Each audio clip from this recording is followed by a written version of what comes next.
নমস্কার বন্ধুরা, আমার এই ছোট্ট চ্যানেলে আপনাদের সবাইকে স্বাগতম। আমি আজকে আপনাদের বানিয়ে দেখাবো একদম ভিন্ন স্বাদের ম্যাঙ্গো আইসক্রিম। তো ম্যাঙ্গো আইসক্রিম বানাবার জন্য দেখতে পাচ্ছেন এখানে আমি দুটো পাকা আম নিয়েছি। এখন এই আম দুটো কেটে নিতে হবে।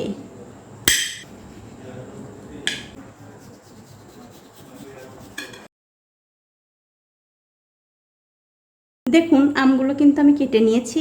এবার একটা চামচ দিয়ে এই আমগুলো খোসা থেকে ভালো করে ছাড়িয়ে নিতে হবে। আর আমার এই ছোট্ট চ্যানেলটি যারা সাবস্ক্রাইব করেছেন তাদেরকে অনেক ধন্যবাদ, আর যারা সাবস্ক্রাইব করেননি তাদেরকে সাবস্ক্রাইব করে নেওয়ার অনুরোধ রইল। যে সকল বন্ধুরা আমার এই রেসিপিটা ফেসবুক থেকে দেখছেন তাদের কাছে আমার একটাই অনুরোধ, অবশ্যই আমার এই পেজটিকে ফলো করে দেবেন। তাহলে আমি যখনই নতুন কোনো ভিডিও নিয়ে আসবো সবার আগেই কিন্তু আপনিই দেখতে পাবেন। এখন আমি 1 কাপ আম একটা মিক্সিং জারে দিয়ে দিচ্ছি। তার সাথে দেব 1.5 কাপ দুধ। আর যে দুধটা আপনারা দেবেন অবশ্যই কিন্তু ভালো করে জাল দিয়ে একটুখানি ঠান্ডা করে তারপরে দেবেন। তারপর এর মধ্যে দিয়ে দেব 1/2 কাপ চিনি। মিষ্টিটা কিন্তু বন্ধুরা অবশ্যই আপনারা আপনাদের স্বাদ অনুযায়ী দেবেন। এবারে ঢাকা দিয়ে মিক্সিতে খুব ভালো করে ঘুরিয়ে নিতে হবে। এখন দেখতে পাচ্ছেন আমি একটা টিফিন বক্স নিয়েছি। এই বক্সের মধ্যে আমি আজকে আপনাদের আইসক্রিম বানিয়ে দেখাবো। আইসক্রিমটা যাতে এই বক্সের মধ্যে থেকে খুব ভালোভাবে খুব সহজেই উঠে আসে তার জন্য আমি একটা পরিষ্কার কাগজ দিয়ে দিলাম। আপনারাও চেষ্টা করবেন এরকম কাগজ দিতে, তাহলে আইসক্রিমটা বের করতে কোনো রকম অসুবিধা হবে না।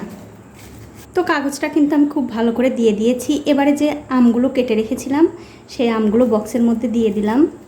তারপর একটু ভালো করে বক্সের মধ্যে ছড়িয়ে দিয়ে এর মধ্যে দিয়ে দেব সে আগে থেকে বেটে রাখা দুধ আর আমের মিশ্রণটা।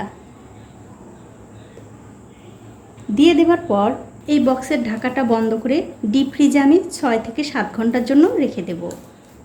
6-7 ঘন্টা পর আমি ডিপ ফ্রিজ থেকে আইসক্রিমটা বের করে নিলাম। আইসক্রিম কিন্তু খুব ভালোভাবে জমে গেছে। এখন আমি এই বক্সের মধ্যে থেকে বের করে নেব। আর এই কাগজ দেওয়ার কারণে কিন্তু বন্ধুরা খুব সুন্দরভাবে এই আইসক্রিমটা বক্স থেকে উঠে আসবে। এবারে আমি ওপর থেকে কাগজটা ছাড়িয়ে নিচ্ছি। এখন আমি আপনাদের এই আইসক্রিমটা পিস পিস করে কেটে দেখাচ্ছি। এরকম করে পিস পিস করে কেটে খেলে কিন্তু বন্ধুরা ভীষণ ভালো লাগবে।